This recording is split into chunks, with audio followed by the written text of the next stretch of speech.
ओम नमो नारायण। कार्तिक मास महात्म्य की कथा। अध्याय 4। नारद जी ने कहा, ऐसा कहकर भगवान विष्णु मछली का रूप धारण करके आकाश से जल में गिरे। उस समय विंध्याचल पर्वत पर तप कर रहे महर्षि कश्यप अपने अंजलि में जल लेकर खड़े थे। भगवान उनकी अंजलि में जा गिरे। महर्षि कश्यप ने दया करके उसे अपने कमंडल में रख लिया। मछली के थोड़ा बड़ा होने पर महर्षि कश्यप ने उन्हें कुएं में डाल दिया। जब वह मछली कुएं में भी ना समा सकी तो उन्होंने उसे तालाब में डाल दिया। जब वह मछली तालाब में भी ना आ सकी तब उन्होंने उसे समुद्र में डाल दिया। वह मछली वहां भी बढ़ने लगी। फिर मत्स्य रूपी भगवान विष्णु ने इस शंखासुर का वध किया और शंखासुर को हाथ में लेकर पृथ्वीवन में आ गए। सब वेदों को पाकर ब्रह्मा जी बहुत प्रसन्न हुए। उन्होंने देवताओं और ऋषियों के साथ प्रयाग में अश्वमेध यज्ञ किया।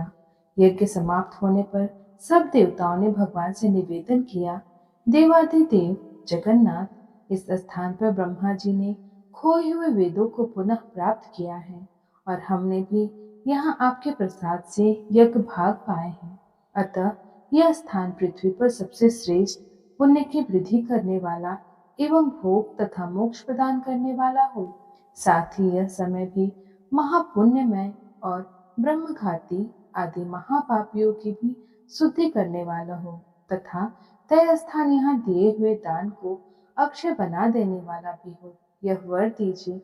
भगवान विष्णु बोले, देवताओं, तुमने जो कुछ कहा है वह मुझे स्वीकार है। तुम्हारी इच्छा पूर्ण हो। आज से यह स्थान ब्रह्म क्षेत्र के नाम से प्रसिद्ध होगा। सूर्यवंश में उत्पन्न राजा भगीरथ यहाँ गंगा को ले आएंगे और यहाँ सूर्य कन्या यमुना से मिलेगी। ब्रह्मा जी और तुम सब देवता मेरे साथ यहाँ निवास करो। आज से यह तीर्थ तीर्थराज के नाम से विख्यात होगा। तीर्थराज के दर्शन से तत्काल सब पाप नष्ट हो जाएंगे।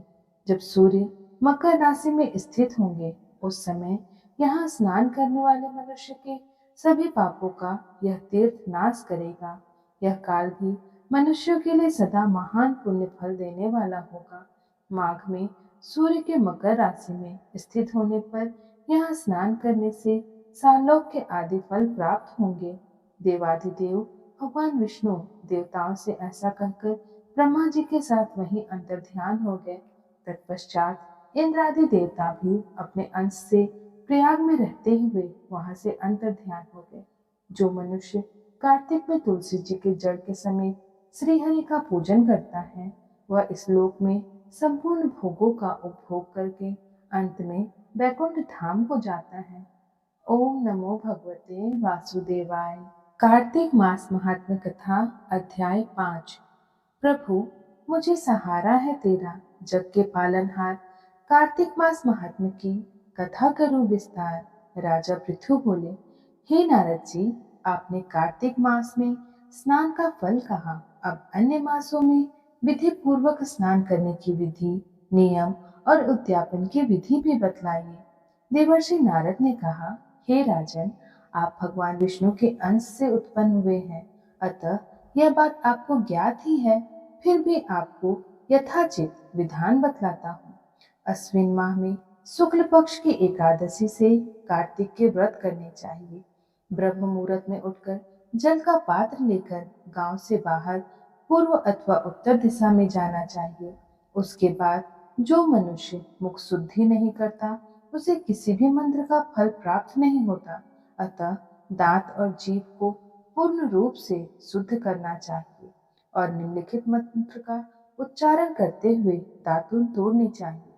आप मुझे आयु, कीर्ति, तेज, प्रज्ञा, पशु, संपत्ति, महाज्ञान, बुद्धि और विद्या प्रदान करो। इस प्रकार उच्चारण करके वृक्ष से 12 अंगुल की दातून ले। दूध वाले वृक्षों से दातून नहीं लेनी चाहिए। इसी प्रकार कपास, कांटेदार वृक्ष तथा जले हुए वृक्ष से भी दातून नहीं लेना चाहिए। जिससे उत्तम गंध आती हो और जिसकी टहनी कोमल हो, ऐसे ही वृक्ष से दंत धावन ग्रहण करना चाहिए। प्रतिपाद, अमावस्या, नवमी, छठी, रविवार को चंद्र तथा सूर्य ग्रहण में दातुन नहीं करनी चाहिए। तत्पश्चात भली भांति स्नान करके फूल माला, चंदन और पान आदि पूजा की सामग्री लेकर प्रसन्न चित्त व भक्ति पूर्वक शिवालय में जाकर सभी देवी देवताओं की अर्घ, आचमनीय आदि वस्तुओं से पृथक पृथक पूजा करके प्रार्थना एवं प्रणाम करना चाहिए। फिर भक्तों के स्वर में स्वर मिलाकर श्री हरि का कीर्तन करना चाहिए। मंदिर में जो गायक भगवान श्री हरि का कीर्तन करने आए हो, उनका माला, चंदन, तांबुल आदि से पूजन करना चाहिए, क्योंकि देवालयों में भगवान विष्णु को अपनी तपस्या, योग और दान द्वारा प्रसन्न करते थे। परंतु कलयुग में भगवत गुणगान को ही भगवान श्री हरि को प्रसन्न करने का एकमात्र साधन माना गया है। नारद जी राजा पृथु से बोले, हे राजन, एक बार मैंने भगवान से पूछा कि हे प्रभु, आप सबसे अधिक कहाँ निवास करते हैं? इसका उत्तर देते हुए भगवान ने कहा, हे नारद, मैं वैकुंठ या योगियों के हृदय में ही निवास नहीं करता, अपितु जहाँ मेरे भक्त मेरा कीर्तन करते हैं, मैं अवश्य निवास करता हूँ। जो मनुष्य चंदन, माला आदि से मेरे भक्तों का पूजन करते हैं, उनसे मेरी ऐसी प्रीति होती है जैसे कि मेरा पूजन से भी नहीं हो सकती। नारद जी ने फिर कहा, शिरीष, धतूरा, गिरजा, चमेली, केसर, कंदार और कटहल के फूलों व चावलों से भगवान विष्णु की पूजा नहीं करनी चाहिए।